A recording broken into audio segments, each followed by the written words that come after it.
Bonjour et bienvenue dans ce tout nouvel épisode de Au-delà de l'amour, naviguer à travers l'épuisement amoureux. Je suis Annick et je suis ici pour t'aider à naviguer à travers les défis des relations amoureuses et à créer des liens plus forts et plus sains. Aujourd'hui, on va parler d'un film culte des années 2000, Blonde et légale, où l'on suit l'histoire d'Ellie Wood, une jeune femme californienne blonde et pétillante qui se fait larguer par son petit ami Warner, parce qu'elle pense qu'elle n'est pas assez sérieuse pour l'accompagner dans ses ambitions de futur sénateur.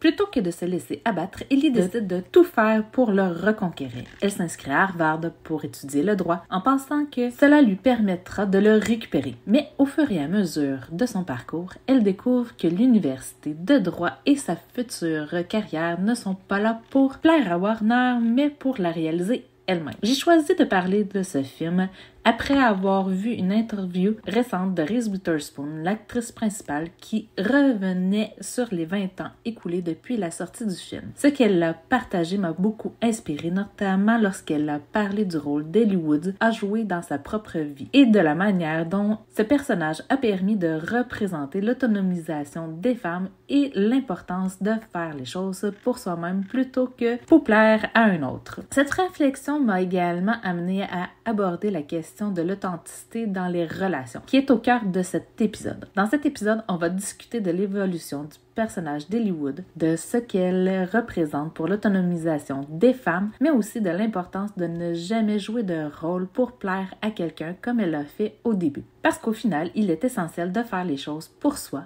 et pas pour quelqu'un d'autre. Ce film est un véritable miroir des attentes sociales et des défis relationnels auxquels on peut être confronté dans notre propre vie.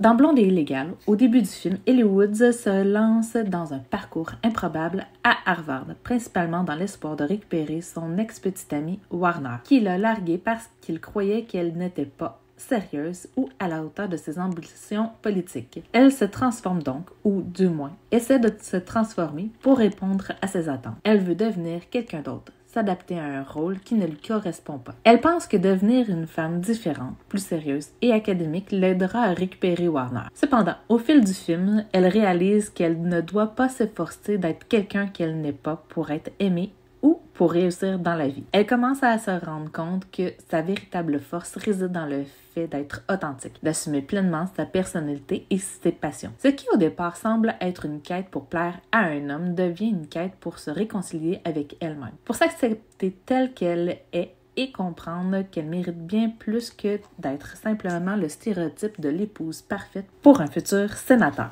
Mais ce concept de jouer un rôle est fréquent dans les relations réelles. Combien de personnes, hommes ou femmes, se retrouvent à faire des compromis sur leur personnalité, leurs rêves ou leur façon d'être, simplement pour correspondre aux attentes de leur partenaire, de leur entourage ou de la société? Cela peut être lié à la pression de construire un couple idéal, de répondre à une image de ce qu'une relation amoureuse doit être, mais ne correspond pas forcément à nos propres désirs ou besoins. Et si tu te reconnais dans ce besoin de te redécouvrir ou de rester fidèle à toi-même dans ta relation, sache que tu n'es pas seul dans ce processus. Bien souvent, nous avons besoin de soutien pour poser ces premiers pas vers l'authenticité et la réconciliation avec soi-même. C'est là que mon accompagnement peut t'aider. Que ce soit à travers des sessions de coaching individuel ou un programme personnalisé, je suis là pour t'aider à naviguer à travers ces défis et à restaurer l'équilibre dans ta vie amoureuse. Si tu veux en discuter et savoir comment je peux t'aider à être pleinement toi-même dans ta relation, je t'invite à réserver une consultation gratuite avec moi. Ensemble, nous pourrons trouver des solutions adaptées à ta situation, tout en prenant soin de ton bien-être émotionnel. Les dangers de ne pas être soi-même dans une relation.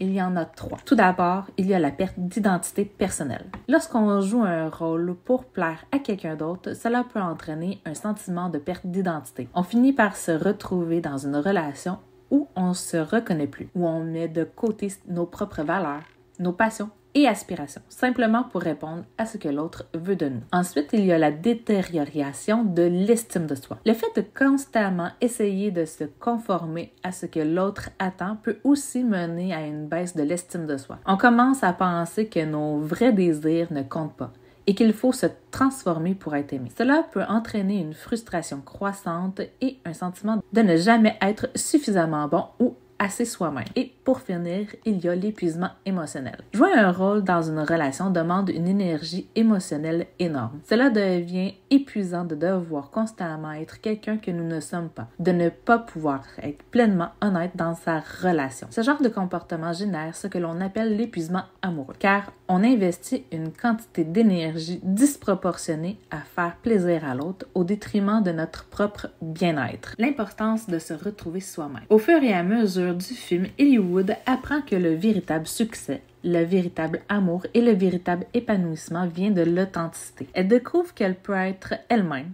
avec ses passions, son énergie et même ses différences, tout en ayant un impact profond et positif sur le monde autour d'elle. Ce n'est pas sa blondeur ou son apparence qui la définit, mais sa détermination, son intelligence et sa capacité à s'affirmer. Dans la réalité, il en va de même pour nous. Les relations épanouissantes reposent sur l'authenticité, sur le fait de pouvoir se montrer vulnérable et vrai. Cela implique parfois de laisser tomber l'idée de jouer un rôle parfait et d'accepter les imperfections, tant dans notre propre vie que dans celle de notre partenaire. Lorsque nous sommes vrais, nous ouvrons la voie à une connexion plus profonde, plus sincère, et à une relation où chacun peut être soutenu et apprécié pour ce qu'il est réellement. Je t'invite à réfléchir.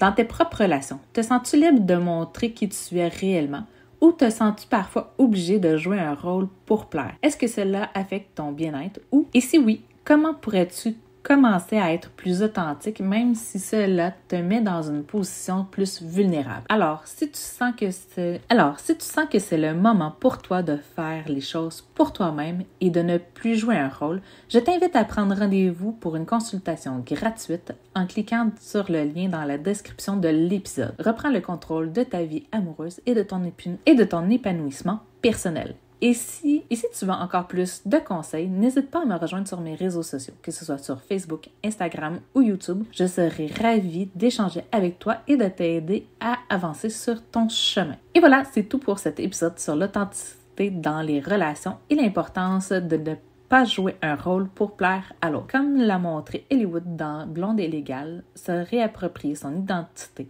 oser être soi-même, c'est la clé pour vivre des relations épanouissantes et authentiques. Alors, prends un moment pour réfléchir à la façon dont tu te présentes dans tes relations et si tu es vraiment toi-même. Surtout, rappelle-toi que tu mérites d'être aimé pour ce que tu es vraiment. En attendant le prochain épisode, prends soin de toi et je te dis à la prochaine. Bye!